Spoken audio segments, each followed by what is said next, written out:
愛車に乗っている男性芸能人本田圭佑。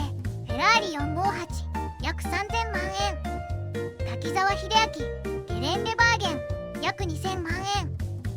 日村勇紀ポルシェ911カレラ約1600万円。堂本光一フェラーリ430約3000万円。福山雅治ポルシェ911ターボ約2000万円。YOSHIKI BMW i8 約2400万円。木村拓哉サリーン S7 約9000万円。GACKTランボルギーニアベンタドール約1億円。北島三郎メルセデスマイバッハ約1億5000万円。大野智ブリヂストンマリポーサオム約6万円。チャリも立派な愛車なのだ。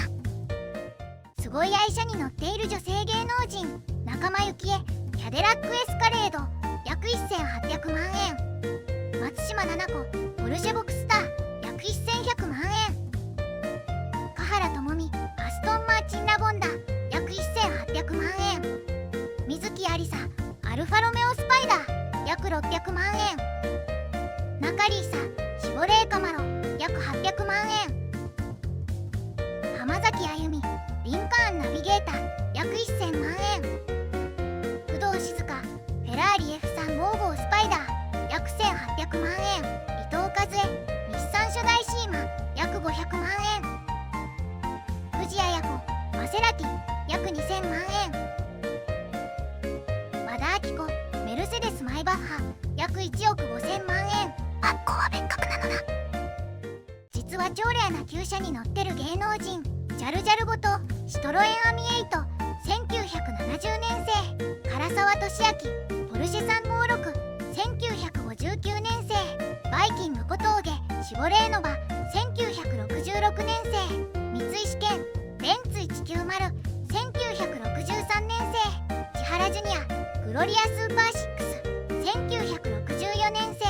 中村徹ジャガー XJS1991年生。ロッチ中岡いすゞ117クーペ1968年生。岩城浩一ミニモーク1964年生。剣道小林クラウン1973年生。伊藤和恵シーマ Y31 1988年生。30年以上乗り続けているのだ。明石家さんまの愛車をたけしがボコボコにとある番組のドッキリ企画でさんまが買ったばかりの新車レンジローバーを車庫入れすることになったのだが、そこにビートたけしが乱入しさんまの愛車をゴルフクラブで殴るわけるわで大暴走したのだ。最後は止めるさんまを振り切りローバーを運転。ブロックでできた車庫に突撃したのだ。もちろんたけしは何度もブロックに車をぶつけレンジローバーはボコボコにされてしまったのだ。さんまにとっては最悪だったが番組放送後になんとローバー社から感謝の連絡がありロンドンに招待されたのだ。その理由はなぜか急激にローバーが売れ始め本社でも話題に。日本の社員がこの番組のことを説明したのだ。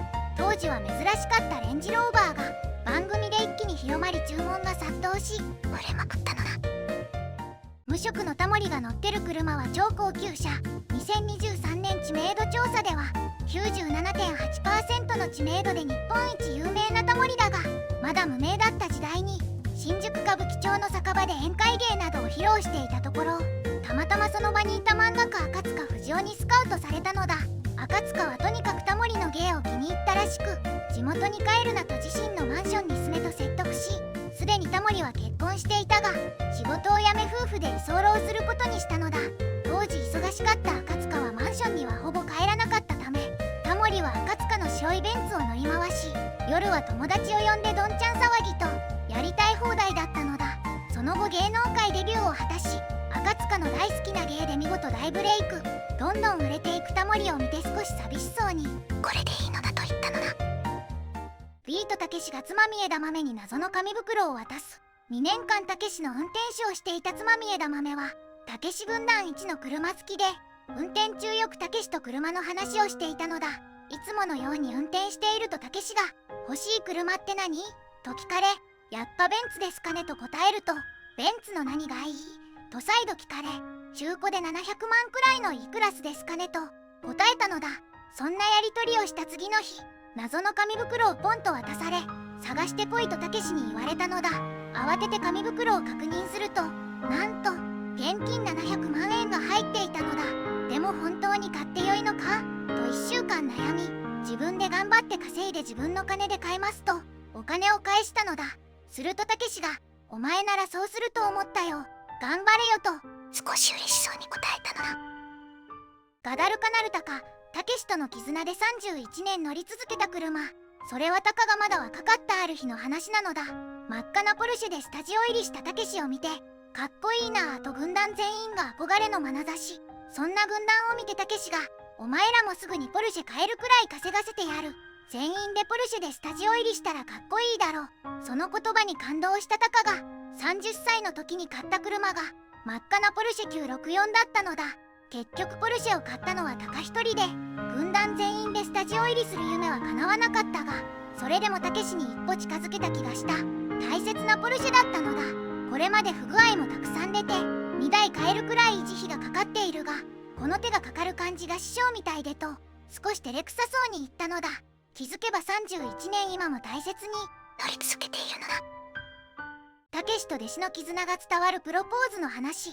たけしの筆頭弟子ガダルカナルタカの奥さんは元アナウンサーの橋本志保だが、タカのプロポーズの言葉は普通ではなく、俺にとって一番大切な人はたけしさんだ。だから俺と結婚しても2番目に大切な存在にしかなれない。それでも俺と一緒になるかだったそうなのだ。このことを周りに話すと、2番目だなんて普通断るでしょと笑われたが、彼女はその言葉に感激で涙を流してその場で OK したのだ。たけしさんの次に大切だと言われることがどれだけすごいことか彼女には分かっていたのだ。結婚する前からたけしさんや弟子の人たちにお世話になっていた彼女は、タカや弟子たちがいかにたけし師匠を大切にしているかを何度も目の当たりにしていたので、2番目でも嬉しくて泣いてしまったのだ。ビートたけしが弟子の葬儀で取った行動とは、2006年のこと。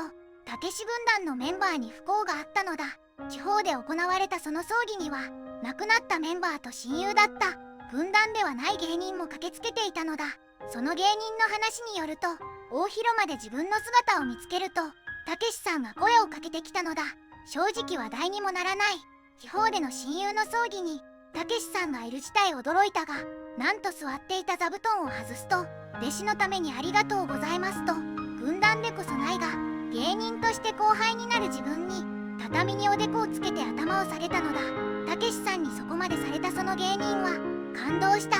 軍団の皆さんがこの人についていくのは当然だと、たけしの弟子への愛情の深さにこらえていた涙が